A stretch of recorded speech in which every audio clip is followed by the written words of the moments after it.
welcome back to the Five Spot, where we bring you nothing but the hottest news and kind of tap into the gossip. But more importantly, let's get right into this Monday night thriller of backups. Very exciting backup play from the Cincinnati Bengals. Obviously, C.J. Beathard stepping in for Trevor Lawrence and his injury for an 8-3 Jacksonville Jaguars team. I was excited because we talked so much of what we've seen from the NFC this weekend with the San Francisco 49ers and the Philadelphia Eagles. Everyone started to kind of forget about the AFC. And when you talk AFC of the teams that are up at the top, obviously people bring up Patrick Mahomes and the Kansas City Chiefs, which they struggled this weekend against Green Bay. You talk about the Baltimore Ravens, but everyone tends to forget about the Jacksonville Jaguars. The Jacksonville Jaguars came out with Trevor Lawrence as their quarterback, trying to establish a tempo on both sides of the ball. I thought offensively, I've seen some explosive plays, but I also seen some things that we started to question a little bit this year of the consistency of their offense. What we would be able to see. Would it be ETN? Would it be more Ridley? Would it be an Ingram? We just weren't seeing it consistently, and they had some explosive plays and created some big plays for them, which put them in the big lead, but allowed Cincinnati to come back. Armando, when you looked at this game, when you know what's going on in the AFC, did you think this was an opportunity for Jacksonville to kind of separate themselves by beating a team without their starting quarterback? Yeah, so absolutely. When that game started, Donovan, last night, the Jacksonville Jaguars, had they won, they would be the number one seed in the AFC today. But here we are early on Tuesday morning, and my rooster just crowed. And so I guess it was time to wake up and say hey to you. And Trevor Lawrence and the Jacksonville Jaguars are not the number one seed in the AFC because they lost to CJ Beathard. They lost to Jake Browning. Jake Browning. I blame the rooster for that mistake. And, as we sit here, the Jaguars are awaiting the results of an MRI to Trevor Lawrence because it looks like he has a sprained ankle. They're hoping that it's not season ending. There's optimism about that. Mm-hmm. But going forward, maybe even short term, it's going to be CJ Beathard. And dude, I got to tell you, man, there's two things that make NFL football hard to watch for me anyway. And number one is terrible officiating. And we get that a lot. Yes. There's a lot of terrible officiating. Right. And number two is bad quarterback play. And this year, we're getting a ton of it because of From starters, though. From starters. Well, yeah. And also from the guys who have been now anointed as starters because the real guys are now down for the season or down for a long time or just down. It's scarring to the eyes sometimes. When I look at Trevor Lawrence, people want to continue to bring up the rocky road start for him in his career. Obviously, when he had Urban Meyer, then Doug Peterson comes in, and all of a sudden they have this explosion and beating the Los Angeles Chargers, coming back from a double-digit deficit and winning that playoff game, to starting out this year of the expectations of, what we were going to see from them. They go out to London and they steal a few wins, and then they get on a win streak. But no one really talks about them because it's not, I would say, that excitement that we all kind of build up with the NFL of big plays, big-time quarterbacks, great storylines. I think the Jacksonville Jaguars just continue to stay consistent until they play the San Francisco 49ers. When they lost to the San Francisco 49ers, everyone thought that was the type of team that we were going to see from Jacksonville. Well, Jacksonville was 8-3 going into this game. And then from what we've seen throughout the game, it was kind of like, oh, okay, this is the Jacksonville Jaguars team we kind of were looking for. Trevor Lawrence, ETN, their defense with Josh Allen, those guys creating plays on the defense. But then at the end of the game, we're still now questioning if the Jacksonville Jaguars are for real. That injury, I will tell you, being a former quarterback, it's a little bit more than an ankle sprain. I think it would be more of a grade 2 high ankle sprain, but he also got cleated.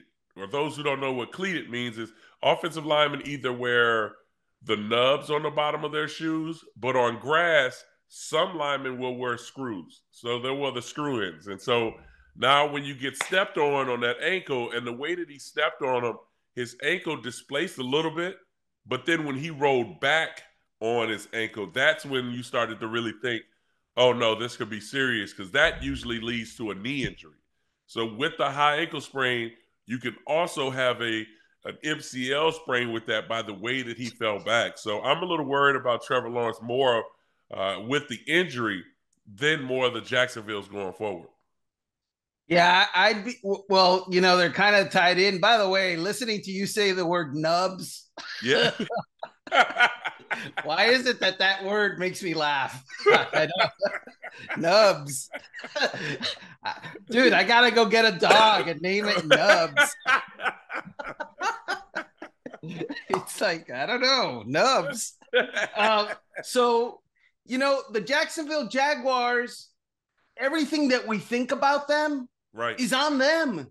Yeah. They had a grand opportunity last night to go ahead and be the best team in the AFC based on the playoff seeding. Right. And they're not that today because they allowed Jake Browning to roast them on defense. I mean, Jake Browning completed 86% of his passes for like 350 some odd yards against the Jaguars. And the Jaguars scored a lot of points, and Lawrence and even Beathard had a great field goal drive against them. Yeah. And that defense continued to wilt, continued to give up yards, continued to give up points. And I'm thinking, can you cover Jamar Chase? Yes, maybe please. A couple of times. They're going to throw it to him. Yeah, T. Higgins. Might want to cover T. Higgins. The only good moment that the Jaguars had on defense last night was when Zach Taylor, the head coach for the Bengals, was seeing the fact that Browning was destroying that defense and decided, let's have somebody else throw the ball. And so Boyd, who is a wide receiver and not their best quarterback, throws an interception. It's like, yeah, all right. NFL head coaches sometimes they outsmart themselves, bro. I don't know. I feel like the Jaguars are, for the time being, we gotta put them in the kind of the standing room only. Yeah, standing room only. Yeah, they're not in the VIP line at the club or in the VIP section. Let's put it that way. They're on standby. One little nugget. Zach Taylor was playing against his brother, and they have this competition of who wins and gets the trophy. Well, the trophy stays in one particular place where the mom kind of oversees things. So that was a little more motivation for Zach to beat his brother. I forget what the record is at this point, but I think Zach may be up right now, leading in the victory department over his brother. But I just think for Jacksonville going forward, now we got to see what ends up happening with the injury. I'm pretty sure it'll be more of a 4 to 6 kind of range of how long he may be out, which could lead to about more 2 to 4, more 3 to 5, I would think. But I think with C.J. Beathard, and C.J. Beathard is a product of Kyle Shanahan from San Francisco, so he understands about getting the ball out quickly. He looked rushed, and maybe a week of preparation now that he will be the starting quarterback going forward will help him.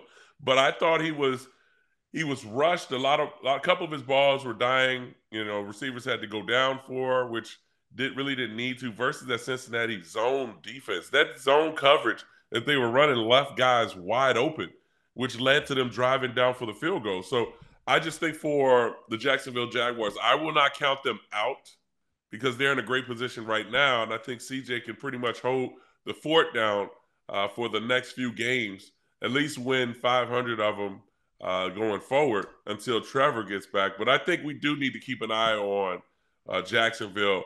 But I will say this, in that division, the Houston Texans are making noise. And so it's going to be a battle toward the end, I think, if Trevor Lawrence is not healthy enough. But I would like to see definitely how Doug Peterson continues to get his team ready to go, knowing that his starting quarterback will not be there. And my friend, you're going to get a lot of letters and angry emails from the people in Indianapolis because you didn't mention the rallying Colts. They are also in that division, and they are, if we do the old if the season ended today thing. Yeah. If the season ended today, they are in the playoffs, which is stunning because they're another team that lost their starting quarterback, right, of which there are many. I think there's like 8 teams it's gotta right be, now. Yeah, like 8 or 9. Let's see. We got Joe Burrow in Cincinnati, Kirk Cousins in Minnesota, Deshaun Watson in Cleveland, Aaron Rodgers in New York, Anthony Richardson, yes, Daniel Jones. This week, Kenny Pickett is also out, and now Trevor Lawrence. Like fully let me see, a quarter of the NFL has lost their starting quarterbacks at least for this week. Yeah, and most of them for the year. Right. I don't like that. That's bad. That's bad. Yeah, that good thing it says in college because then they wouldn't advance or get picked by the committee. But we'll save that for another conversation. But let's move on to the biggest the biggest game this weekend, that being the San Francisco 49ers and the Philadelphia Eagles. Before this game, we talked about how we felt that the Philadelphia Eagles were disrespected by being the underdogs, by being the representatives of the NFC and playing at home, to be, I think, 2.5-point underdogs to the San Francisco 49ers that were coming into Philadelphia to play this particular game. But Deebo Samuels, he started it out early on with the trash talk, talking about, hey, if Brock Purdy would have played last year, things would have been a whole lot different, and we would have represented in the NFC. Some people took a little bit of that as fuel to the fire, bulletin board material. But San Francisco came out and they established a tempo early and continued to put their foot on the gas versus the struggling Philadelphia Eagles team in the first half. We've seen this over and over again, that they've come out slow in the first half and pick things up in the second half. But when you play against good teams like San Francisco, you have to come out with touchdowns and not field goals, Armando. Yeah, so the Eagles had 5 consecutive games where they went into halftime trailing, which is not a good thing because most teams that trail at halftime are trailing at the end of the game as well in the NFL statistically. Yeah. But the Eagles had won. They had won 4 of those games. They had rallied even against, pretty decent teams like the Buffalo Bills. But this time, you're facing San Francisco. Rally, no thank you. They're not about the other team rallying. Right. In fact, they put their foot to the gas. So let me ask you this.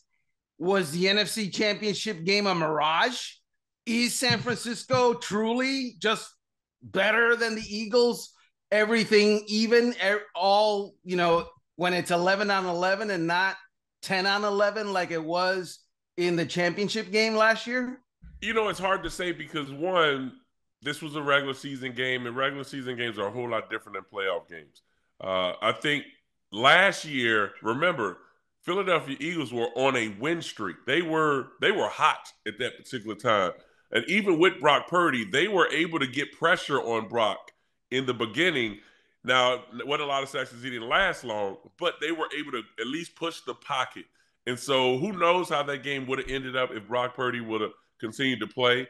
But I will say this. At the moment, the San Francisco 49ers have established themselves as the top team in the NFC. Does that mean anything? Absolutely not. But I will say this. The problem with San Francisco is the fact that they always have injuries at the wrong time. Remember, Deebo Samuels has not been healthy all season. Christian McCaffrey has not been healthy all season. Trent Williams has not been healthy all season. And this is just not this year. This has been the last couple years.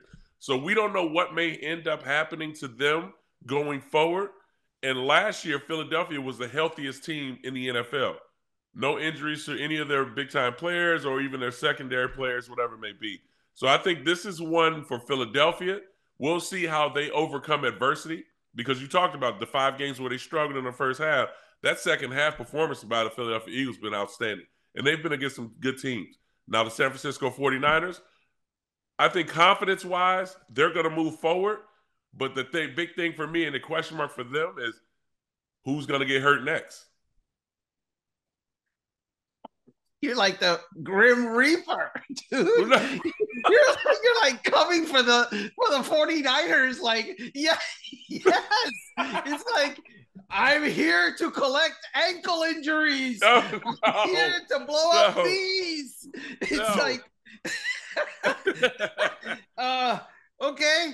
But let me ask you this now. Yeah. You mentioned that youngster, their quarterback, Brock Purdy. Right. Who, by the way, has been healthy, since that terrible injury against the Eagles in the championship game. And we mentioned last week or the week before the MVP candidates, and we didn't mention him. And I'm thinking now it might be time to add him to the list because not yet. No, not yet. I want to wait 2 more weeks because I think when you talk about because Christian McCaffrey is still in that conversation. Listen, even though we talked Brock Purdy from this last game, and he was very efficient. I think he put up over almost 300 yards. Christian McCaffrey still had I believe he had over 150 yards of total offense. And so I think Christian McCaffrey's still in there. Tyreek Hill still in there. We'll see what happens with Lamar Jackson. But Dak Prescott is still, I think, the front runner with Tyreek Hill in the MVP candidate. But I need 2 more weeks of Brock Purdy because it might be one of those explosive days for him. But we'll see what happens next week. So I would say to you, we've had 17 weeks of Brock Purdy. And I'm going back to last year when he first started. He's 14-3. Yeah. And this year his completion percentage right now is 70.2, which is first in the NFL among passers who have started 5 games or more. He's number 3 in touchdowns with 23. He's first in quarterback rating with 116.1. And his yards per attempt average at 9.6 is far and away number 1. So I get it. He's to use that term from that sport where they put the ball in the hoop. He's a point guard. He's a point guard that distributes. But dang, man, the dude's Walt Frazier. He's John Stockton. The dude is like John Stockton / like Magic Johnson. I will, and I'm never been, and being a former basketball player too, and still think I can play basketball in my mind, not my body. But I look at it in a sense. Yes, we like to highlight the guys around them, and I hear so many people on TV always the Deebo Samuels, the Christian McCaffreys, the George Kittles, the Ayuks, whoever else they put in there. But someone has to get them the ball. And if he has a big name or he doesn't, I'm impressed by Brock Purdy, not because of the numbers that you mentioned, but the first thing you brought up, he's 14-3 as a starter. And that's what quarterbacks are measured by, if you ask me. Hey, it's great that the icing on the cake is the numbers. But if he's a winner, that's what stands alone. And so I think I give him credit, yes, of mentioning him with some of the top players that are playing. I think he's deserving of that right now. But as far as putting him in that top echelon right now, the 1 and 2 slot in MVP, I just can't put him above Tyreek Hill, or I can't put him above Dak Prescott. Because remember, for a 3-week span, when they were losing, everybody just kind of dropped Brock Purdy and was like, oh, well, now he's hit the wall, and, he's not the same type of guy. And then all of a sudden, he, boom, got hot again. And it's like, well, Brock Purdy's doing pretty good. And Christian McCaffrey or Ayuk or Deebo Samuels is back, or Trent Williams is back. So that's why I say let's give them 2 more weeks with all those guys healthy. And then I think then it'll be kind of, okay, let's give Brock Purdy his flowers. Let me ask you this. Obviously, you played a long time for the Philadelphia Eagles. What was your relationship with Big Dom? That's my guy. That's my Big guy. Dom, bro. I'm putting Dom on my stories on Instagram, showing him some love. I talked to him yesterday. Hey, I sent him a shot. I say, hey, man, are you all right? Just checking in on you, big fella. Dom is, and this is the thing that people don't know, Dom has been there for years, and Dom actually followed behind Butch, who was the head of security, where Dom is now. And Butch kind of groomed him. And Butch was a great guy, older gentleman. We love Butch and his brother. But Dom was the guy kind of in the ranks. So Dom took over. But Dom is, what people don't realize with Dom's quiet. Like Dom, you would never really know Dom is there. And so for him standing on the sideline, which he's always with Nick Sirianni because he's obviously the security for Nick Sirianni, but he's almost like the cord guy. The one guy with the cables is holding it for the coach. So he's always kind of following him. And so it just happened to come to the place he's standing, and Devontae Smith gets pushed, and, he's standing there. So basically he just separated him. It wasn't like he hit the linebacker. He just separated him. And the wild part about it was the linebacker reached to punch him and missed him. Not that Dom was going to retaliate, but Dom just kind of stood there. And if you watch the video, he just looked at him like, what are you doing? And Dom actually got thrown out for no reason, but the fact that he touched the player. That was the thing. The fact that he touched him, separated him. He didn't push him. He just separated him. So I felt bad for Dom, showed him some love, told him, man, I got your back. I think the NFL probably will find him, which the guy who's making that decision is my former teammate, Troy Vincent. So I need to reach out to Troy and be like, man, show Dom a little bit of love. Don't find him. He's all right. You're trying to tilt the field for Dom, which, by the way, I see. Troy, just relax. Don't penalize him. Yeah. So, okay, Nick Sirianni apologized to Kyle Shanahan for that, because the San Francisco 49ers, I feel like I have to speak up on their behalf, because obviously you're on the other team. Their point is, why is a guy that's not in the game and not playing, why is he involved at all in a situation with a player? He's not a coach. He's not a player. His role is not to protect the players from other players. That's what they're saying. And I can kind of, look, I'm sure that if I ever met Dom, and I have not, Dom DeSandro, he's a wonderful person, but I think his protection instinct may have gotten the better of him when he saw a little 170 pound. I knew you was going to go there. I did not go there. I would get tossed around. I wasn't going there. You went there.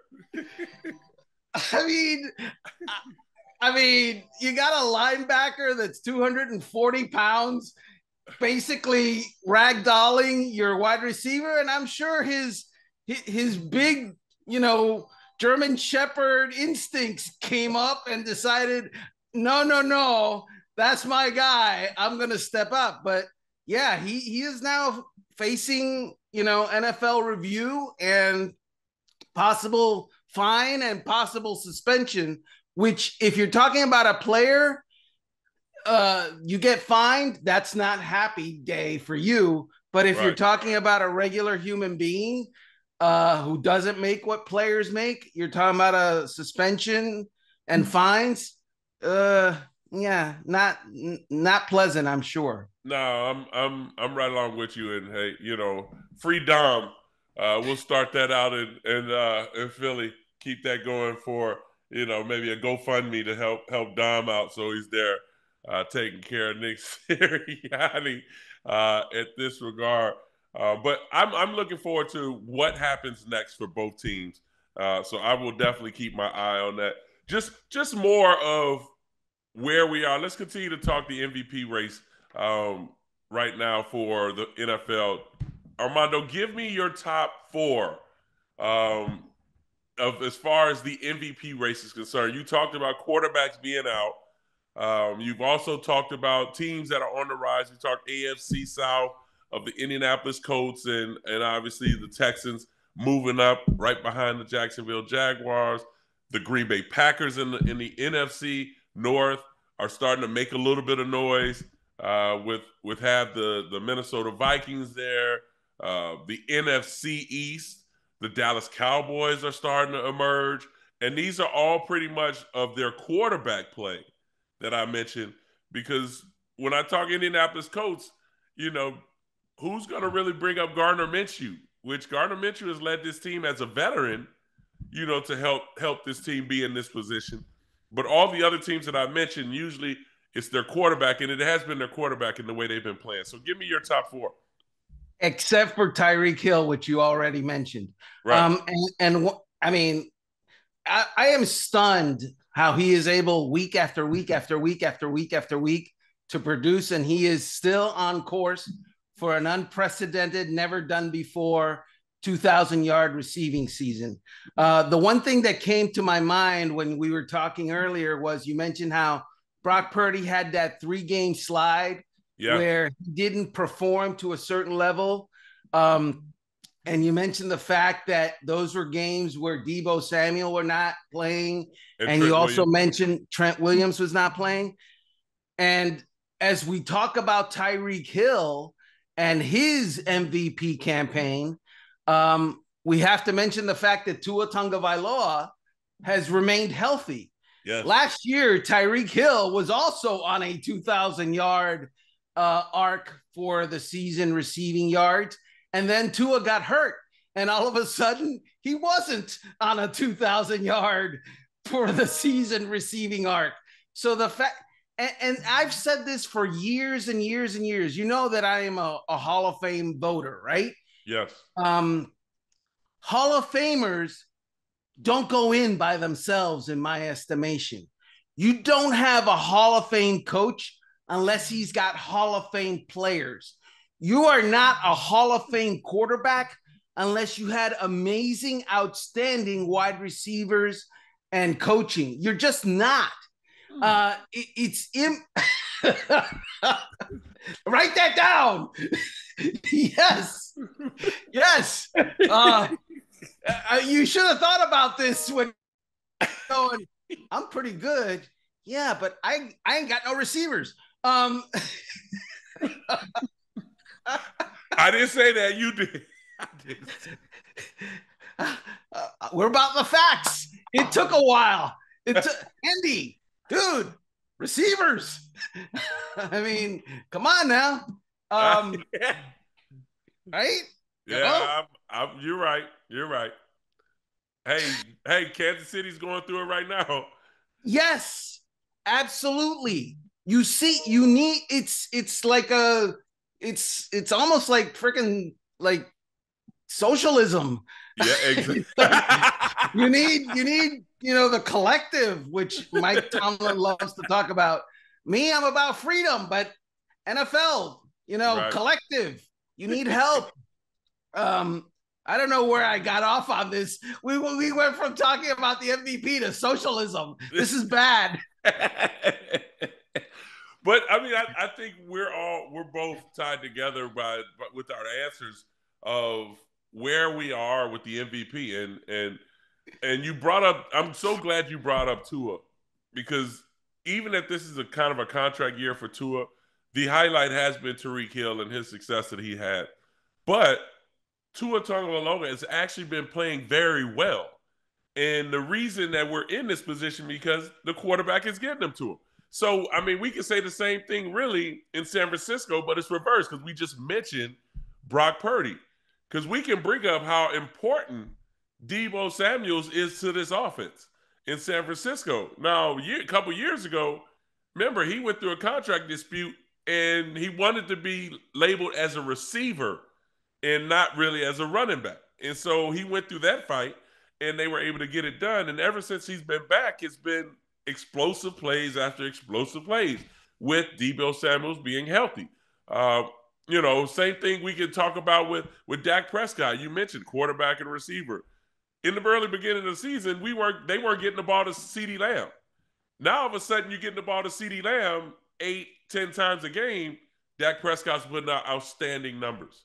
And so I just think, yes, every quarterback needs a number one receiver and a receiver that he can rely on, but we have to highlight those particular guys. I mean, even with the kind of the teams that are on the rise, I mean, CJ Stroud, losing Dell may hurt this offense, but it also will give opportunities for those same guys that he's been spreading the ball around to elevate their game. And I can say probably the same thing for Jordan Love. And Jordan Love's been spreading the ball around with Watson. He's been in and out with the injury. He suffered a hamstring injury, I think, in that Kansas City game again. But he's been doing a great job of emerging. So I love what I'm seeing right now with the NFL and these young, talented guys are starting to make a name for themselves. And looking forward, I think the NFL is in great position. Before we head out, let's hit one more segment that I think has been the talk of really the football world, and that's the selection committee selecting Texas, Michigan, Alabama, and Washington over Florida State, who's an undefeated team, Power 5 team representing the ACC, won the ACC just this weekend and get bumped out of the top four. Not only did they get bumped out, but the number one team loses to Alabama and they fall behind Florida State, which they're now going to play each other, I think, in the Orange Bowl in January. Do you think that was the right decision, or was it one in which they allowed the fans to make that decision for them? Well, I don't think it was the right decision, but not because of the decision. I hate, and I've always hated, rankings that lead to championships. And the reason I say that is I believe, having covered the NFL for longer than most people have been alive, that you decide the thing head to head, man to man, on the field, in the scoreboard, in the standings, not in an opinion. It's a fact that one team beats the other. So this was messed up from the get-go when they decided we're going to do this based on rankings and, certain criteria that we are going to, push forward or retract as we go. And so the whole idea of Florida State not being in it despite winning the ACC, despite being undefeated, that feels bad to me. And you know what? We just got done talking about all these NFL teams that lost their quarterback. Well, guess what? They are still in playoff hunts. The Bengals are still in a playoff hunt. The Browns believe them still in a playoff hunt. Pittsburgh Steelers. The Steelers. Indianapolis they've won 4 games in a row with their backup quarterback. And so who is the committee to say, well, it's the backup quarterback, you're no longer a viable team? Right. That feels wrong. Having said that, Florida State has to put up or shut up. They're going to play Georgia, right? Yeah, they're going to play Georgia. Okay, so prove the committee wrong. If you are who you say you are, regardless of your quarterback, you're going to beat Georgia. in the Orange Bowl. And if you don't, shut up. Your argument was empty. Yeah, but even with that, it's almost like, and this is what the NCAA and the Power Five teams, this is what they built, and they built this monster because every bowl game is irrelevant. It doesn't matter if it's even the Orange Bowl or the Fiesta Bowl that's not included into the playoffs, because really, to be honest with you, I can go all the way back to Christian McCaffrey when Stanford made the bowl game, and the first thing that I think he might have been one of the first to say, I'm not playing in the bowl game. I'm going to prepare for the draft. And so this is what we now are faced with Florida State and with Georgia, because both teams have at least 5 or 6 guys that will be drafted in the first or second round. So the fact that they're not in the playoffs now gives them that opportunity to say, you know what, I'm going to step away and prepare. I don't want to get hurt in the bowl game. Prepare for the NFL draft. So we really don't know if it's going to be a full-on competition, because the top players may not even play in this particular game because they're not in the playoffs. So the NCAA has built this monster where I thought they should have started with 8 teams in the playoffs from the very beginning. If you start with 8 teams, or maybe even 10 teams, it's, the top 2 teams get a bye, whatever it may be. But start it out that way and then bring it down after you've done this for over a decade or 15 years or so. And then now you bring it down to those 14. But now the fact that you have 4 teams, we continuously have this problem where we're putting it in the hands of a committee. Before it was the computer, where everybody got all upset because the computer picked so-and-so or whatever. Now we're going off of judgment instead of really analyzing what Florida State is about. Even with Jordan Travis, don't get me wrong, I love what he's been able to do. I thought Travis kind of emerged as one of those quarterbacks that you got to keep an eye on. I don't think he was a top 2 round quarterback, but they still were a good defensive team. They had some weapons on the outside, but they were more of a methodical offense that ran the football. He may have created some explosive plays by getting outside the pocket, but it was more about their defense. And that's what they are. They're a defensive team that runs the football. Now they got backups in there, and people want to penalize them, but they continuously win. They played a team that averaged 30 points a game or more in Louisville and held them to 6 points. And their defense did that. So why are we penalizing teams because, they don't have their starting quarterback? Well, they didn't have their backup quarterback either. It was the third guy that was in there. Exactly. It's about money, but they probably would have made more money if Georgia would have been the 4th team, but they couldn't do that because Washington won the Pac-12. And if Washington didn't win the Pac-12, then they probably would have kept Georgia in there, which would have been another problem. You don't exclude, or it looks like to the public, that they are bending the knee to the SEC. Yes. Because it is the of all the power conferences, it is the most powerful. Yeah. It is AAA football, right? Yeah, right. And you cannot have a tournament that doesn't have an SEC team. Right, exactly. That's what it looks like to me. And they would say, no, that's not the reason we did that. It looks like to me that's what you did. That's what it looks like. You got to have, that part of the country that down here that just eats, sleeps, and works college football. And if you don't, there's a lot of people that are going to do what with their television? Turn it off. Yep. And so that's what it looks like. So with that said, we really appreciate you watching the show. We got our input. I'm anxious to hear yours. Hit us on social media. Give us your thoughts. Because for me, I feel so bad for Florida State and Coach Norville and me now, or Syracuse being in the ACC, because what is that saying to those teams or those conferences outside of the SEC or even the Big Ten, so to speak, going forward? I got to ask you, who would you have left out? You know what? To be honest with you, I would have left Alabama out. I would have left Alabama out only because their criteria. Remember, everyone now is going off of Texas beating Alabama. And so now if you put Alabama in that situation, which Texas beat Alabama in the beginning of the season. But Alabama struggled. USC, what was it? USF they lost to. They struggled with. And then that 4th and 20, whatever it was, play. So, yeah, I'm sure you probably call it Nick Saban. Yeah, Nick, it's Armando.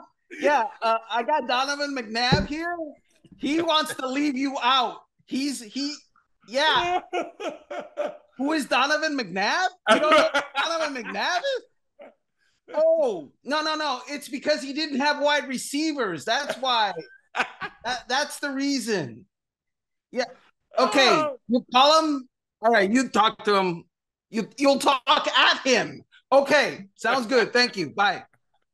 But yeah, I mean, it's just, to me, I just feel so bad for him. But we're going to close the show up before I really do get a call from Nick. But join us again Thursday for our next episode. We're going to continue to hit this college football fiasco. We got guys that are leaving early, deciding that they're going to continue to get ready for the NFL draft, like Caleb Williams, quarterback at USC. And there will be more, I'm sure, in the next 24 to 48 hours. So join us here at the 5 Spot, where we hit nothing but the hot topics. But again, we're going to have fun.